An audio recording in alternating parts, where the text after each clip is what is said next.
Eventos finais, capítulo 16. O fim do tempo da graça.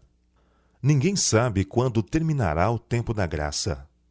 Deus não nos revelou o tempo em que esta mensagem será concluída, ou quando terá fim o tempo de graça. As coisas reveladas aceitaremos para nós e nossos filhos. Não busquemos, porém, saber aquilo que foi mantido em segredo nos concílios do Todo-Poderoso. Tem-me chegado cartas perguntando se tenho qualquer esclarecimento especial quanto ao tempo da terminação do tempo de graça. E respondo que tenho apenas esta mensagem a dar, que agora é tempo de trabalhar, enquanto é dia, pois a noite vem quando ninguém pode trabalhar. A imposição da lei dominical precede o fim do tempo da graça. O Senhor mostrou-me claramente que a imagem da besta formar-se-á antes que termine a graça, pois isso será grande prova para o povo de Deus, pela qual será decidido o seu destino eterno. O que é a imagem da besta? E como será ela formada? A imagem é feita pela besta de 2 cornos, e é uma imagem à primeira besta. É também chamada imagem da besta. Portanto, para sabermos o que é a imagem e como será formada, devemos estudar os característicos da própria besta, o papado.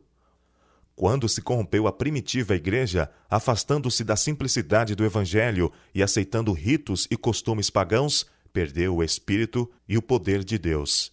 E para que pudesse governar a consciência do povo, procurou o apoio do poder secular. Disso resultou o papado, uma igreja que dirigia o poder do Estado e o empregava para favorecer aos seus próprios fins, especialmente na punição da heresia. A fim de formarem os Estados Unidos uma imagem da besta, o poder religioso deve a tal ponto dirigir o governo civil que a autoridade do Estado também seja empregada pela igreja para realizar seus próprios fins. A imagem da besta representa a forma de protestantismo apóstata que se desenvolverá quando as igrejas protestantes buscarem o auxílio do poder civil para a imposição de seus dogmas. O tempo da graça terminará quando for concluído o selamento. Pouco antes de entrarmos no tempo de angústia, todos nós recebemos o selo do Deus vivo. Então eu vi os 4 anjos deixarem de segurar os 4 ventos, e vi fomes, epidemias e espada, nação se levantando contra a nação, e o mundo inteiro em confusão. Vi anjos indo aceleradamente de um lado para outro no céu. Um anjo, com um tinteiro de escrivão ao lado, voltou da terra, e referiu a Jesus que sua obra estava feita, e os santos estavam numerados e selados. Então vi Jesus, que havia estado a ministrar diante da arca, a qual contém os 10 mandamentos, lançar o incensário. Levantou as mãos e com grande voz disse: Está feito. Só nos resta, por assim dizer, um pequeno instante, mas, conquanto nação se esteja levantando contra nação e reino contra reino, não se desencadeou ainda um conflito geral. Ainda os 4 ventos, sobre os 4 cantos da terra, estão sendo retidos, até que os servos de Deus estejam assinalados na testa. Então as potências do mundo hão de mobilizar suas forças para a última grande batalha. Um anjo que volta da terra anuncia que a sua obra está feita. O mundo foi submetido à prova final, e todos os que se mostrarem fiéis aos preceitos divinos receberão o selo do Deus vivo. Cessa então Jesus de interceder no santuário celestial, levanta as mãos e com grande voz diz: Está feito. O tempo da graça terminará, repentina e inesperadamente. Quando Jesus deixar de interceder pelo homem, os casos de todos estarão decididos para sempre. Termina o tempo da graça. As intercessões de Cristo cessam no céu. Esse tempo, afinal, virá repentinamente sobre todos, e os que não purificarem a alma pela obediência à verdade serão encontrados dormindo. Quando terminar o tempo da graça, isso se dará repentina e inesperadamente, numa ocasião em que menos o esperamos. Mas podemos ter hoje um registro limpo no céu, a saber que Deus nos aceita. Quando se encerrar a obra do juízo de investigação, o destino de todos terá sido decidido, ou para a vida ou para a morte. O tempo da graça finaliza pouco antes do aparecimento do Senhor nas nuvens do céu. Antes do dilúvio, depois que Noé entrou na arca, Deus o encerrou ali e excluiu os ímpios, mas durante 7 dias O povo, não sabendo que seu destino se achava determinado, continuou em sua vida de descuido e do amor aos prazeres, zombando das advertências sobre o juízo iminente. Assim, diz o Salvador, será também a vinda do Filho do Homem. Silenciosamente, despercebida como ladrão à meia-noite, virá a hora decisiva que determina o destino de cada homem, sendo retraída para sempre a oferta de misericórdia ao homem culpado. Enquanto o homem de negócios está absorto em busca de lucros, enquanto o amante dos prazeres procura satisfazer aos mesmos, enquanto a escrava da moda está a arranjar os seus adornos, pode ser que naquela hora o juiz de toda a terra pronuncie a sentença: pesado foste na balança e foste achado em falta. A atividade humana depois da terminação do tempo da graça. Os justos e os ímpios estarão ainda a viver sobre a terra, em seu estado mortal. Estarão os homens a plantar e a construir, comendo e bebendo, todos inconscientes de que a decisão final, irrevogável, foi pronunciada no santuário celestial. Quando a decisão irrevogável do santuário houver sido pronunciada e para sempre tiver sido fixado o destino do mundo, os habitantes da terra não saberão. As formas da religião continuarão a ser mantidas por um povo do qual finalmente o Espírito de Deus se terá retirado. O zelo satânico com que o príncipe do mal os inspirará para o cumprimento de seus maldosos desígnios terá semelhança do zelo para com Deus. O trigo e o joio deverão crescer, ambos juntos até a ceifa. No desempenho de seus deveres cotidianos, os justos hão de estar, até o fim, em contato com os ímpios. Os filhos da luz estão espalhados entre os das trevas, para que o contraste salte aos olhos de todos. Cristo declarou que, quando ele vier, alguns de seu povo expectante estarão empenhados em transações comerciais. Alguns estarão semeando no campo, outros ceifando e colhendo, e outros ainda moendo no moinho. A descrença e os prazeres proibidos continuam. O ceticismo e o que é chamado de ciência têm, em grande medida, minado a fé do mundo cristão em suas Bíblias. Erros e fábulas são aceitos de bom grado, para que eles possam seguir o caminho da condescendência pessoal e não ficar alarmados, pois não procuram preservar o conhecimento de Deus. O dia de amanhã será como este, e ainda maior e mais famoso. Mas, em meio à sua descrença, iníquo prazer, será ouvida a voz do arcanjo e a trombeta de Deus. Quando tudo em nosso mundo for buliçosa atividade, imersa em egoísta ambição de lucro, Jesus virá como um ladrão.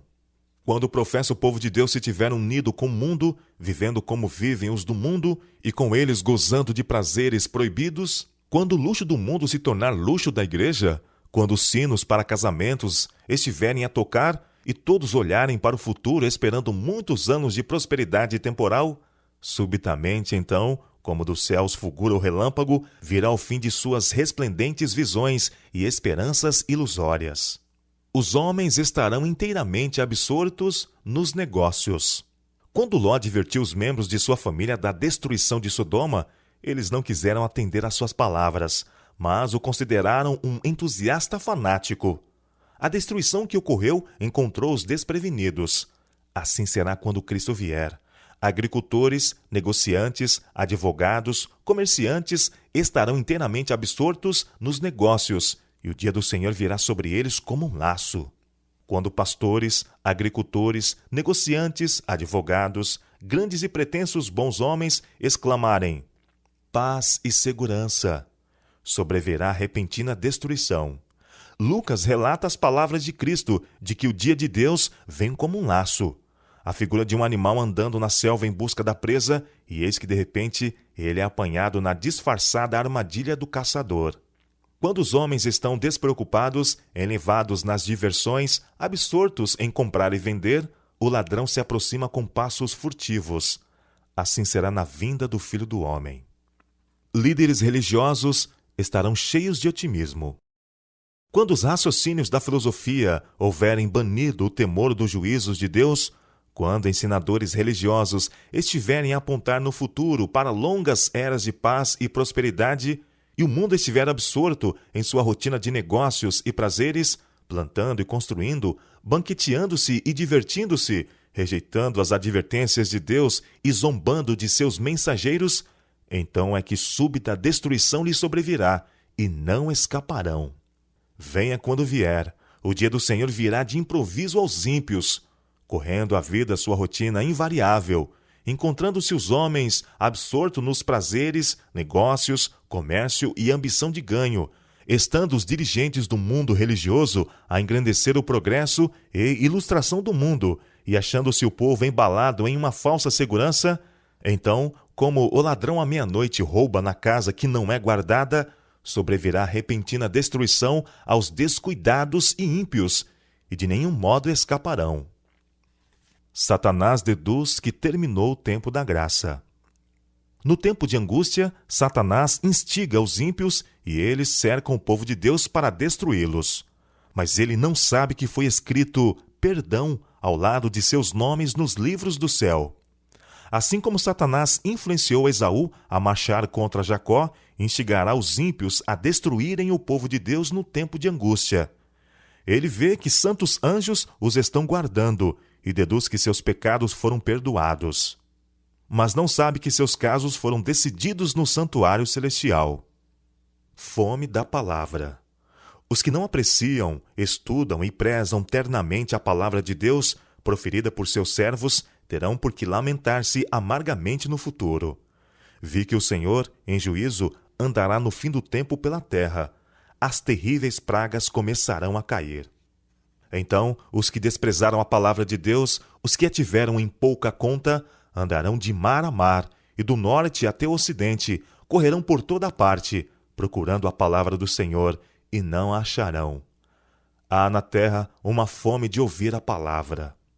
Não mais orações pelos ímpios. Os ministros de Deus terão realizado seu último trabalho, oferecido suas últimas orações, derramado sua última e amarga lágrima por uma igreja rebelde e um povo iníquo. Foi dada sua última e solene advertência. Então quão depressa casas, terras e dólares que foram avaramente acumulados e acalentados e firmemente agarrados seriam dados em troca de alguma consolação pelos que professaram a verdade, mas não viveram de acordo com ela, para que fosse explicado o caminho da salvação ou para ouvir uma palavra de esperança, ou uma oração ou exortação de seus pastores. Mas não, eles continuarão sentindo fome e sede inutilmente. Sua sede nunca será mitigada, e eles não poderão obter nenhuma consolação. Os seus casos estão decididos e resolvidos para sempre. É um tempo terrível e espantoso. Na ocasião em que os juízos de Deus estiverem caindo sem misericórdia, quão invejável para os ímpios será a posição dos que habitam no esconderijo do Altíssimo, o pavilhão em que o Senhor esconde todos os que o têm amado e obedecido a seus mandamentos. Em tal tempo como esse, a condição dos justos será realmente invejável aos que estiverem sofrendo por causa de seus pecados. Mas a porta da graça estará fechada para os ímpios. Depois que terminar o tempo da graça, não serão mais oferecidas orações em seu favor. O caráter não pode ser transferido. O Senhor vem com poder e grande glória.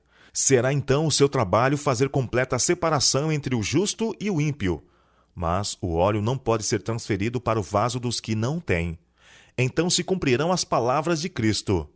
Estando duas moendo no moinho, será levada uma e deixada outra. Então, estando dois no campo, será levado um e deixado o outro. Os justos e os ímpios devem estar associados no trabalho da vida. Mas o Senhor lê o caráter. Ele discerne quem são os filhos obedientes, que respeitam e amam os seus mandamentos. Solene coisa é morrer, mas muito mais solene é viver. Todo pensamento e palavra e ato de nossa vida será novamente enfrentado. O que fazemos de nós mesmos no tempo da graça, e isso havemos de permanecer por toda a eternidade. A morte traz a dissolução do corpo, mas não opera mudança no caráter. A vinda de Cristo não muda o caráter, fixa-o apenas para sempre, além da possibilidade de qualquer mudança. Outra oportunidade não convenceria os ímpios. Devemos aproveitar ao máximo nossas oportunidades atuais. Não nos será concedido outro tempo de graça em que possamos preparar-nos para o céu. Esta é a nossa única e derradeira oportunidade para formar caracteres que nos habilitem para o futuro lar que o Senhor preparou para todos os que obedecem aos seus mandamentos. Não haverá um tempo de graça depois da vinda do Senhor. Os que dizem que haverá estão enganados e iludidos. Antes que Cristo venha, a situação será semelhante à que existiu antes do dilúvio. E depois que o Salvador aparecer nas nuvens do céu, ninguém terá outra oportunidade de obter a salvação. Todos serão feitos suas decisões. Todos serão examinados e julgados de acordo com a luz que tiveram. Os que se desviaram da verdade para as fábulas não podem esperar uma segunda oportunidade. Não haverá um milênio temporal. Se depois que o Espírito Santo trouxe convicção aos seus corações, resistirem à verdade e usarem sua influência para impedir que outros o recebam, eles nunca se convencerão. Não buscaram a transformação do caráter no tempo de graça que lhes foi concedido, e Cristo não lhes dará a oportunidade de passarem outra vez pela mesma situação. A decisão é definitiva.